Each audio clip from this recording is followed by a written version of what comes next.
Hello friends, Umiya food में तमारुं स्वागत है। तो आज આપણે બનાવીશું ફરાળી ભજીયા। તો ફરાળી ભજીયા બનાવવા માટે મેં અહીંયા બે મોટી સાઈઝના બટાકા લીધા છે અને છોલી લીધા છે। હવે આપણે એને છીણી દઈશું।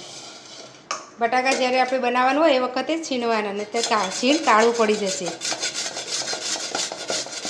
તો આપણે બટાકાને છીણી લઈશું।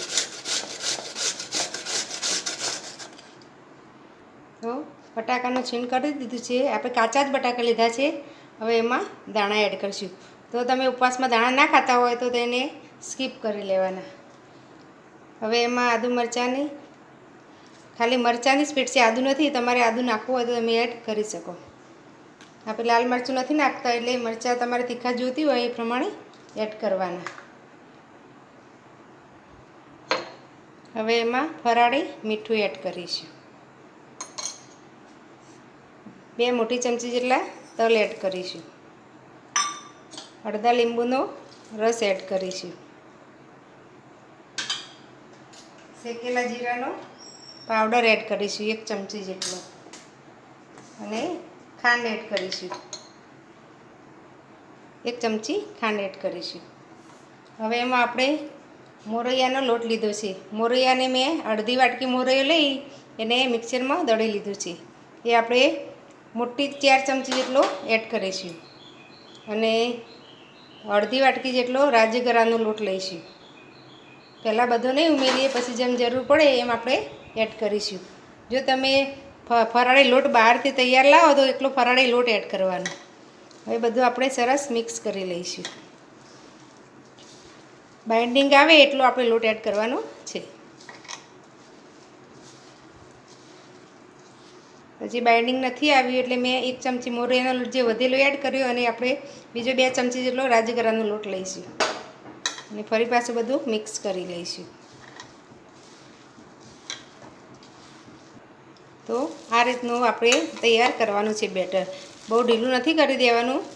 આ રીતનું મુઠ્ઠી વળાય એવું આપણે બેટર, લોટ બાંધીએ એવું આપણે બેટર તૈયાર કરી દેવાનું। તો આપણું બેટર તૈયાર છે। હવે આપણે ભજીયાને તળી લઈશું। તો તેલ ગરમ થઈ ગયું છે।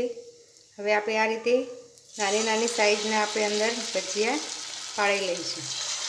આ રીતે કોઈ શેપ નથી આપવાનો।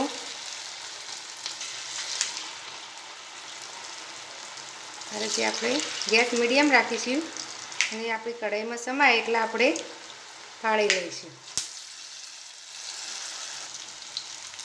હવે આ રીતે આપણે પલટાવી લઈશું, અને ક્રિસ્પી થાય ત્યાં સુધી આપણે તળી લઈશું। આ રીતે પલટીને આપણે સરસ ક્રિસ્પી થાય ત્યાં સુધી તળી લઈશું।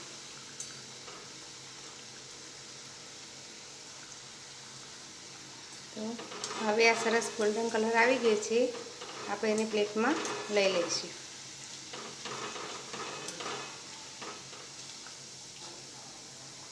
આ રીતે આપણે બધા તળી લઈશું। તૈયાર છે આપણે ફરાળી ભજીયા। એને મેં દહીં અને ગ્રીન ચટણી સાથે સર્વ કર્યા છે। આ ફરાળી ગ્રીન ચટણી બનાવી છે।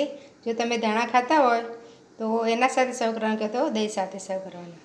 તો જો તમને મારી રેસીપી ગમી હોય તો મારા વિડીયોને લાઇક, શેર અને મારી ચેનલને સબસ્ક્રાઈબ જરૂર કરજો। ફરી મળીશું આવા નવા વિડીયો સાથે। ધન્યવાદ।